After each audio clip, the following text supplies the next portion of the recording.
Okay, we're good to go now. It helps when I turn the microphone on so you can hear me. Okay, so now we're going to go into Chapter 3, and we're going to start talking about the actual logic gates themselves. So last time, if you remember, we talked about the OR logic, the AND logic, and sort of the inverted logic, right? So if it's AND logic, everything has to be true for the output to be true, right? I use the example of my student from Egypt who in the vehicle that he purchased when he got here, he had to have the key fob inside the vehicle. He had to have he had to be sitting in the seat.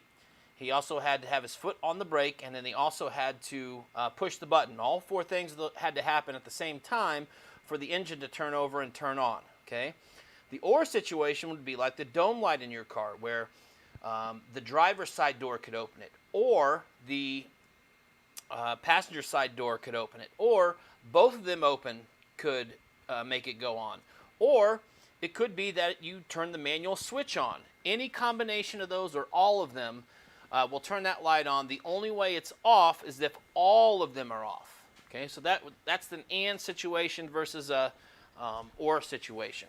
Okay, so we're going to get a little bit further into that, and now we're going to take it into logic gates. Okay, so the first one we're going to talk about, and like I said yesterday to my 111 students, because you guys have the ability to go back and watch these on demand, I would suggest that this first time through you take notes on everything, and then when you go back through and watch it a second time, add to it. Okay, you'll be amazed at how much better you understand this information. All right, I wish I would have had this when I was a student. I tried to furiously take as many notes as possible during the hour and 15-minute lecture that I had. So that would be my suggestion. You don't have to do it, by all means, you know. But if you take notes this first time as I'm going, and so, you know, make a note in your notes when I say, hey, you're probably going to see that on the quiz or the test, you know, that kind of thing. So anyway, this is the shape of the AND gate, and so these are inputs on the left. So these are, you know, there's going to be a 0 or 1 applied on this input, and there's going to be a 0 or 1 applied on this input. And then based on what the combination of these two is, it's going to produce either a high or low on the output. Okay? So you can see here, if A equals 1 and B equals 1, so in other words, if this is high and this is high, then output X is also high. All right? So if either one of them or both, I would say if A equals 0 or B equals 0 or both equals 0, then X equals 0. There's only one condition where the output is high, and that's if both inputs are high. Okay? And so when we describe gates like this, we like to use what's called a truth table. A truth table allows us to get a picture of the entire set of combinations that this gate can possibly take on its front end. Okay? And so this is the truth table for the AND gate.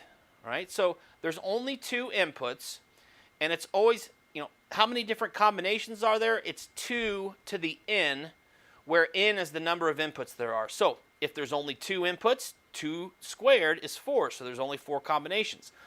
If you have 3 inputs, that's 2 to the third, which would be 8 combinations. If you have 4, that's 16. You keep doubling it each time. So the truth table can get rather large if you have, you know, 4 or more of these inputs. Those are huge truth tables. Okay, so we're only, you know, most of these that we're talking about, it's very specifically the 2 input version of this gate. Now, there is a 3 input version. Okay, you would just have another branch on this left side. You could have 4 of them if you wanted to. You could AND 4 inputs together. That's what was done, like for my student's car, right? There would be 4 separate inputs, and they would all have to be high to give a high on this on this output. Okay. So most of these just use the most basic form, and that's just the 2 input. Okay, and so it just, you know, you get the whole picture with what you see here. So obviously the output's going to be 0 unless both of them are high. Okay, so that's the AND gate. If we were going to look at this as an equation, okay? And that's what we do for all of these, and it's called Boolean algebra, and this would be the Boolean equation. The algebra we're going to learn after the first test, and there's all kinds of rules and stuff that apply to it. I really like that. Some students don't like that, and they don't like De Morgan's, but I think that's one of the coolest parts of the class because you get to actually use your algebra skills, and it's kind of like doing a Sudoku or something like that, okay? At least that's what it feels like in my head. You may not have the same feelings about it when we get there. But anyway, so the Boolean equation, the way I would write it, I would say that output X equals, and when we say and in digital logic, we use the multiplication sign to accomplish that. So you know that with our algebra rules, that this is the same thing as A times B, right? We can be explicit about it and say A dot or A star or AX. All of that means the same thing, right? If the two variables are right next to each other, that implies multiplication. Okay, so this is how I typically write it, unless we start getting into more complicated equations, and then I use parentheses all over the place because I try to keep everything separate and distinct, okay? But just for a 2-input gate, it doesn't matter which way you write it, okay? But I would read this as a Boolean equation as X equals A and B. Sometimes you'll also hear me say X equals A times B. In Boolean algebra, those two things mean the same thing, okay? So it says can have more than 2 inputs. This could be, it could be C, D, E, F. That one has 6 inputs, okay? They all have to be high before this output will turn high, okay? And this is all implied that there's a multiplication sign in between here, right? So that transfers over from our algebra skills, okay? Let me erase this here. Okay. And again, the number of input-output combinations is always a calculation of 2 to the n, where n is how many bits that you have, or how many inputs that you have. All right. Any questions on that? Okay. Again, this is just now putting what we talked about last time into a gate that we use in our digital circuits. Okay. So now the next one is the OR gate, and this might be my favorite. I don't know. It's between this one and the exclusive OR. But the OR gate here looks like the Star Trek symbol sideways. Okay? Let me see here. Will it let me rotate this one?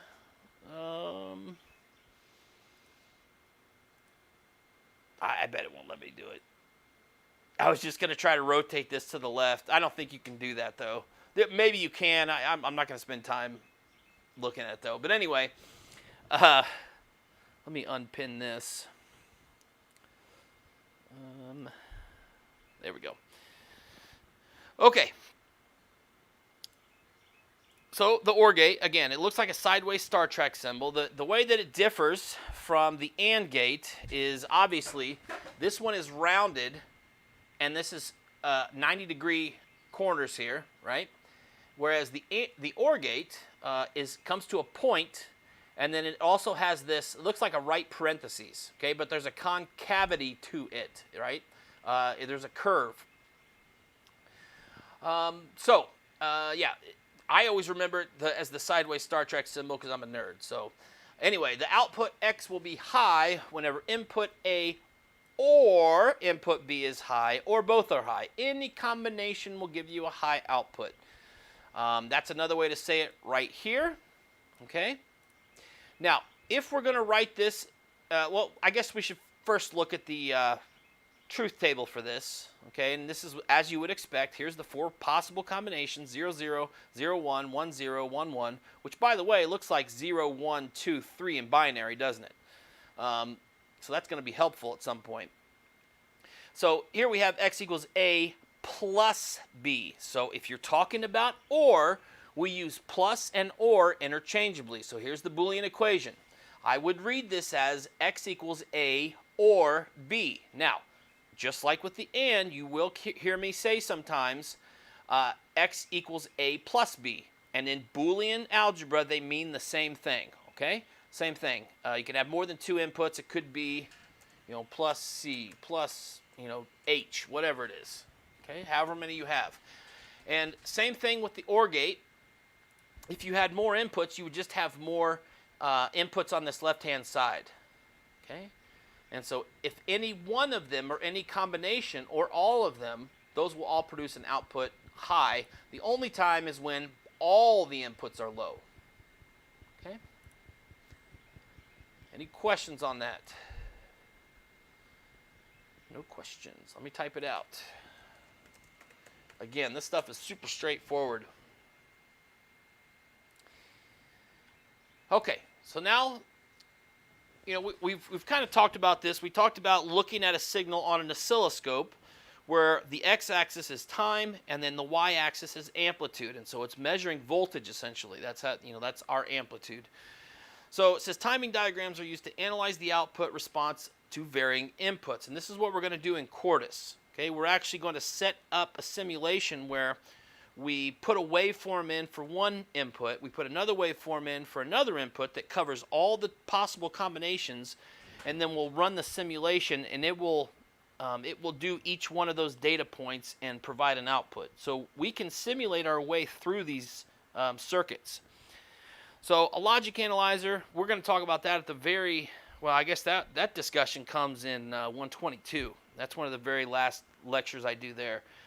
This is something I used to calibrate all the time. They were a pain.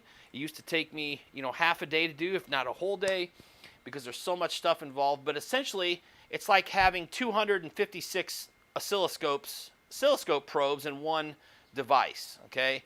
Now this says can display up to 16 waveforms at a time. This is an older slide, and so my goodness, how far they've come in just 10 years. I stopped doing this, and I stopped doing calibration in 2011, and even the cutting edge back then is way behind where we're at now. I mean, they have 256 channel, 512 channel, and you can display as many of them as you want. Some of the best setups I saw, even back then, they would have these 55-inch TVs, these HD screens, and that would be their output for their computer, for their logic analyzer. And so they could display, 50, 60 of these at a time, or they could display them all and just scroll up and down. Okay, so it was pretty cool. It was humongous, but if you put the font small enough, you can cram an awful lot of stuff onto that screen. So yeah. So we are going to do tons of timing analysis. That's how we're going to verify that our circuits work. Okay. And so here's an example. Here we have X equals A and B and C. That's how I would read this. Okay, we have three inputs, A, B, C, and they all have to be high before the output can be high. All right?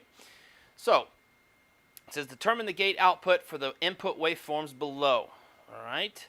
So in this first section, I have, we could read this as 0 volts and 5 volts, or we could read this as off or on, or we could read this as 0 and 1. I'm just going to do the analysis with zeros and ones, okay? So this is, or lows and highs, okay? So 0, 1, 0, 1, 0, 1. This is 0, 1, 1, 0, 1, 1. This one is 1, 1, 1, 0, 0, 1, okay? In this first instance of time, because if I'm looking at this across time, if they all have the same vertical line together, then that's one point in time. So right here, I have a low, low, high. If I had a waveform underneath here, that would be a low. Okay. For the next one, I have a high, high, low. That is also a low. So this would continue to be low. The next one, I have a high, high, low. Again, my output waveform would still be low up to this point. Then I have a low, low, high. Again, that's going to keep it low. So this whole time over to here is low. Then I have a low, high, low. That's still low. So I still haven't gone high yet. I come out to this last time section, and I've got a high, high, high. So finally, I'll go high. So if you were going to look at the output waveform for X, it would be low, low, low, low, low, low, low. And then this very last section, it would finally go high. Okay, so that's how you would put your inputs and your outputs on the same timing diagram or timing analysis. Okay. I want to go to, I guess we can talk about this for a second, the enable and disable functions. Okay, so all this gate is doing right now, this is not even determining, trying to turn something on, okay? Here's the receiving device, and essentially what you're doing is saying, I'm going to use this gate to be like an actual gate, where I'm going to either allow this oscillating clock, right, which is, here's the oscillating clock. It never stops. It keeps outputting no matter what. So that's one input here. And then the other input is what I'm calling the enable signal, okay? Now, if I have my enable signal, if I keep it high the whole time, all right, then the only thing that is going to pass through, or I'm sorry, then the other one is going to pass through. Okay, so if it's a high, it's going to pass through a 1. If it's a low, it's going to pass through a 0. Okay, this isn't really affecting the output at all because this is the signal that's coming in. This is just the switch saying yes or no. Okay, you'll notice when the enable signal goes low, down here, it says this low disables the clock from reaching the X output because you can't have a high, so you can't have these humps from the clock oscillation if this is a low, because a 0 and put your variable name over here. If this is 0 and this is A, this is always going to be 0 because it doesn't matter what A is if one of the inputs is low. So essentially what you're doing is you're allowing the clock to pass through only when you have the enable signal. Okay, and that way you can shut off sections of your circuit here and there. So we would call that an enable signal using an AND gate. Okay, so as long as it's high, it will pass it through. If it's low, then it will block it. Okay. For an OR gate, we would call this a disable function, or you could just say an enable function. But this time, if you keep the enable signal high, it's just going to give you a high on the output all the time. Okay. In other words, the clock is not going to be allowed to oscillate on the output. Okay. So if you keep it high, remember, it doesn't matter what's over here. If this one is 1 and this is A, you're always going to get a 1 regardless of what A is. Okay, that's just how an OR gate works. Now, if the enable signal goes low, now you have the gate enabled to pass this signal through because now it's not affecting the output at all. And with an OR gate, you only need one input to be high, so that's how you get this pass through here. Okay, so just two different ways to use the AND and OR gates.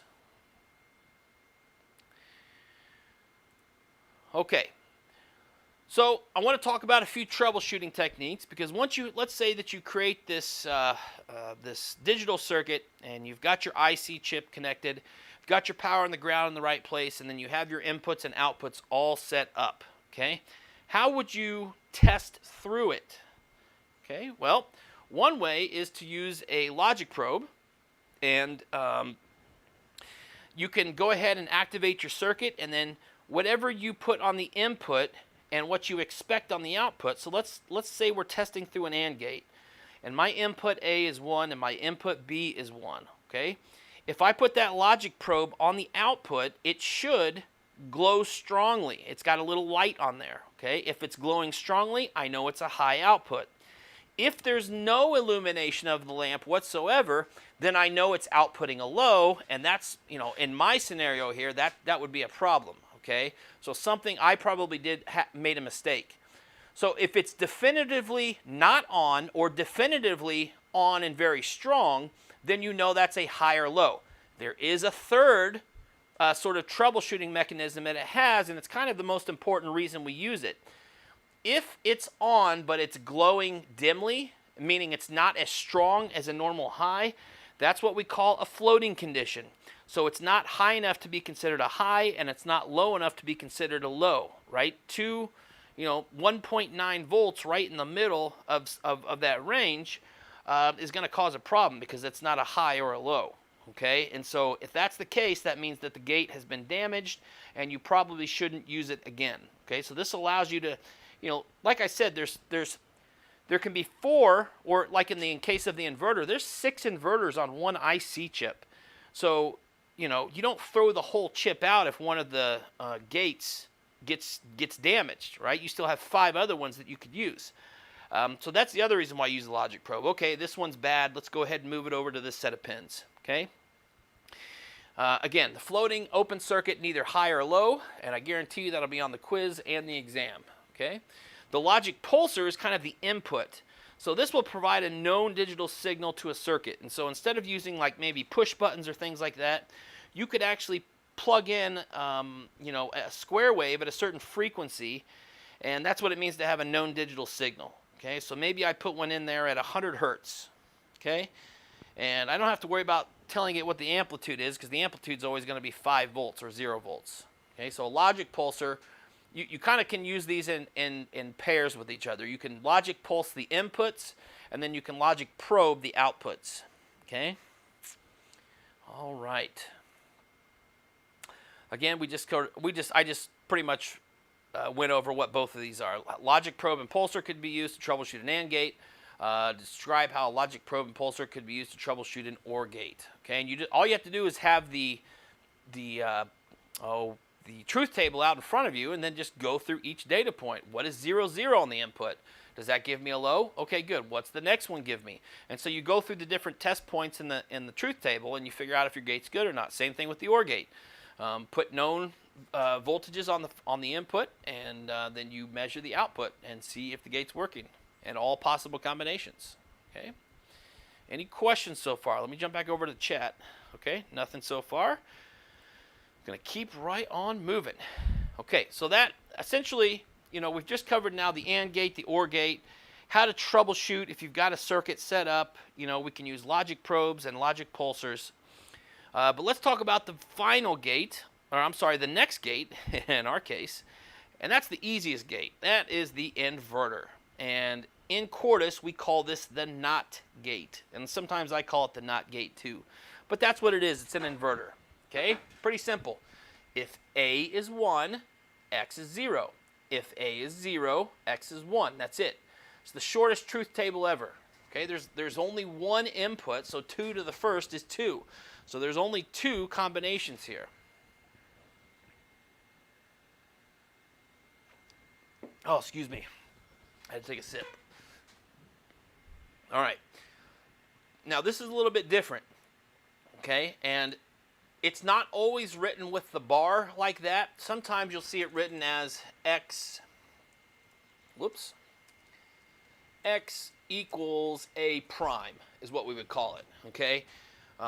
You know, like if you take the derivative of y, that would be y prime. If you take the double derivative, that's y double prime.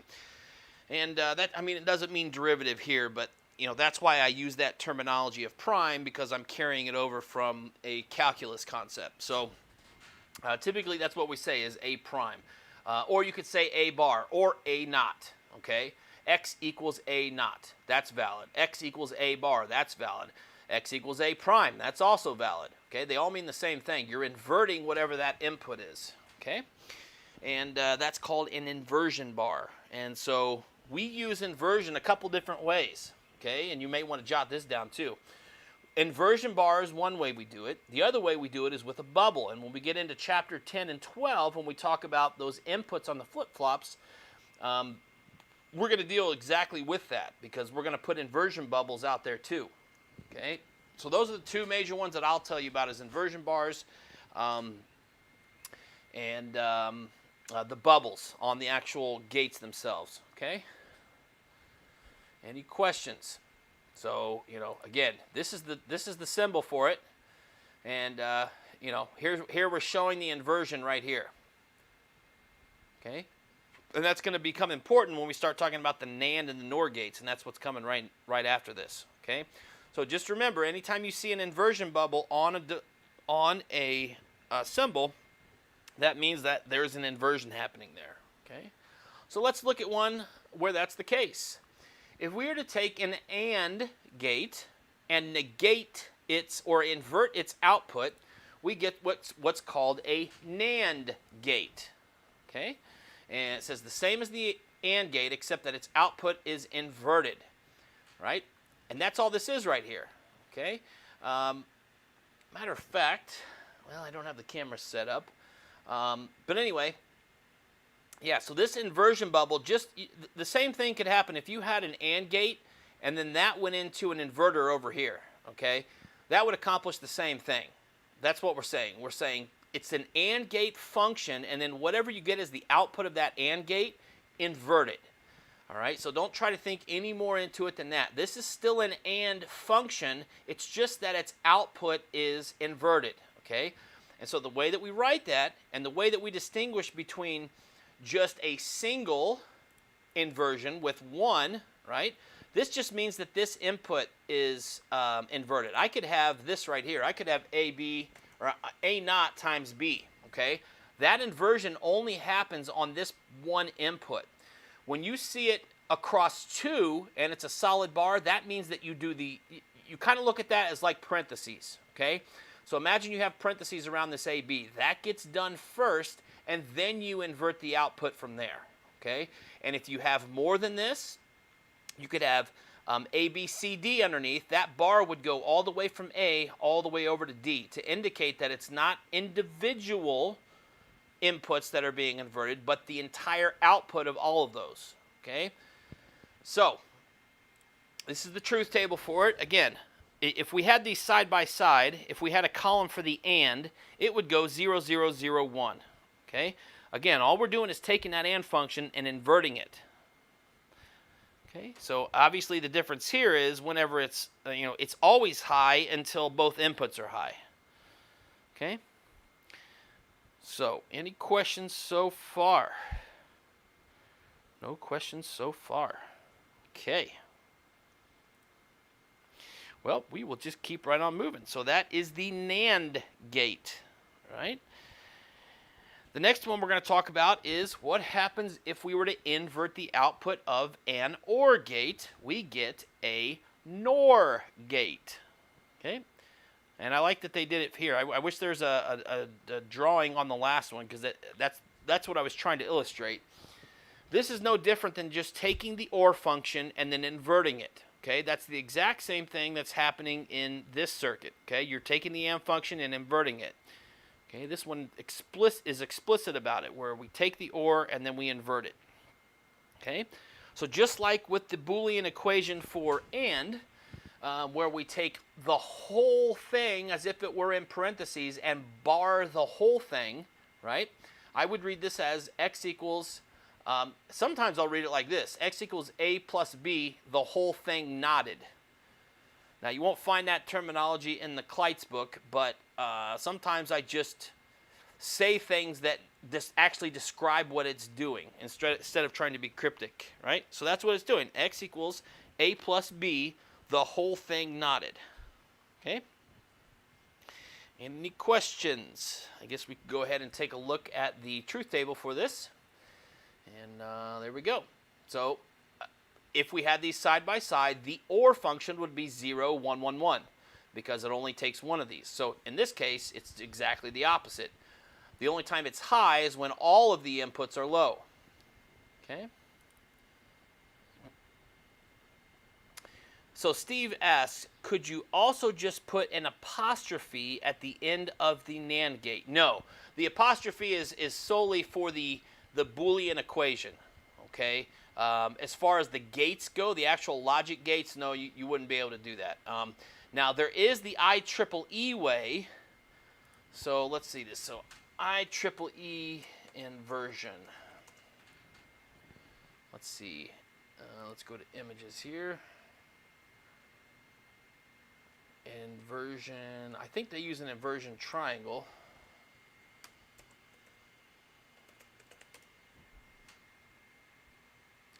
Well, of course, it's not going to pull up. You're a lot of help, Google. Thanks. Okay. Let me come back to my slide here. Okay. So, again, output's always low unless both inputs are low. All right. Now, there's an IC for all of these. Okay, and again, if you look at the front cover of your book, on the inside front cover of your book, you have all the different gates in there. And so what they've done is they've given you, I'm opening it right now, looks like 10, they've given you 12 of them, or see, let's see, 12, 16 of them. Okay, there are, oh gosh, it looks like 50 different chips on there, and 16 of them they actually show you the pinouts for, like the 7400, the 7402, 7404, the 7454. Okay, And so, I'm not going to be as hung up on these individual IC chip numbers, because when we go into Quartus, we're not even going to call them by their IC chip name. We just use the logic gates, okay? So really, you only need to know the chip numbers if you're going to physically build them with the actual chips, and that would be past the prototyping phase and into the actual, the design side, and then actually getting into the implementation of it. So, I will ask you, using this, like this right here is a 7404, okay? And then the CMOS version of it is the 4049. You can see that one of them has 14 pins, the other one has 16. We talked about that last time. Okay, now see here, input A is 1 and then output A is 2. Whereas here, input A is 3 and output A is 2. So they don't match up. However, there's a 74HC04, which is the CMOS version of this. So you could yank out your TTL chip, which that's what this series is, the 7400 series, and then put a CMOS directly in its place and get better performance out of it, okay? It uses less power and it's typically a little bit faster. But they had to do that because, there's so many devices with the 14 pin. It would be, you'd have to design a new PCB to accept the 16 pin because nothing matches up. So anyway. Okay, and so this is hex. This has 6 gates on it, and you always have to have a ground and a power pin, which is always 7 and 14. That's going to be on the quiz and the exam. So ground is always at 7, power is always at 14 on the TTL chips. So here are what most of those are. That whole top line there, because most gates have 2 inputs at least. So here's the 7402. Again, I'm not gonna harp on the numbers. If I use a chip and say, using this 7400, well, I'm probably going to, I guess it depends now because you actually have access to your book while you do this stuff. So I don't know. Normally on an exam, I wouldn't make you. I guess what I'm getting at is I wouldn't make you put this kind of stuff on your crib sheet. That's why I'm saying this, because I'm used to saying it. So, normally you'd only get a crib sheet, a front and back, put whatever notes on there. And, students would always ask, do I have to put every single chip and do every single pin out? And so, no. But you still need to know how to connect things up. And for TTL chips, it's always ground on 7, power on 14, okay? And then you have to know what the pin out is on the data sheet. And it will tell you where the inputs are, where the gates are, and all that good stuff. So these 2 input gates always have 4 on them. All right. Here's some other ones. Again, there's a whole list of these, and here's the HC CMOS that directly correlate to the TTL chips. Notice that the only difference is they put the HC in the middle. Okay. They made this nice and painless. Okay. Oh, here we go, right here. So, so these are the gates that we're going to use over here. This is the IEEE version of it, okay? Or maybe this is the IEC version. Over here, they do things a little bit differently, and they do use a triangle on the output to indicate inversion. So Steve had asked, could you just put an apostrophe there? No, but you could if you were going to use this format, and so look for the AND gate. You have to put the ampersand on there, or maybe you just write in big letters AND. So this is a little bit different way to do it. We are going to stick with the standard block design gates, okay, where we have these symbols and we have these inputs. We're not going to do it this way. But if I say, what's a third way that you can invert something, you could say that it's the triangle, okay? All right. Any other questions in here? Okay, no other questions. Let's just keep on trucking.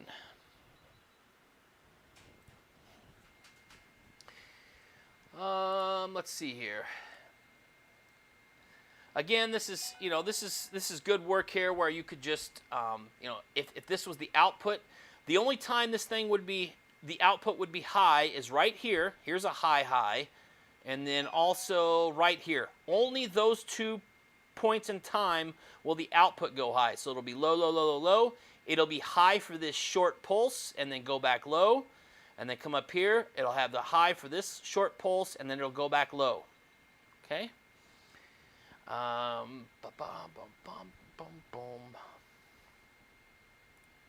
right, so let's recap real quick. Okay, so that's only 5 gates, and they're really straightforward, especially the first 3. It may take you a little while to get used to the NAND gate and the NOR gate, but just remember they're simply and ORs with an inversion on the output. Okay. So, effective way to measure the precise timing of digital waveforms is with an oscilloscope or a logic analyzer. And in our class, we will use the simulation waveform files, the vector waveform files. And so it says, besides providing the basic logic functions, and and OR gates can be used to enable or disable a signal. We looked at both of those situations. Lots of IC chips, again, on the inside cover of your book. And the logic pulsar and the logic probe, we talked about their uses and how we can use them as an input and an output and in combination with each other. Right? You would use the pulsar on the input as you read the output with a probe. An inverter, obviously it's whatever the input is, it's the opposite. And NAND gate, I think I've discussed those at length now. Okay, any questions?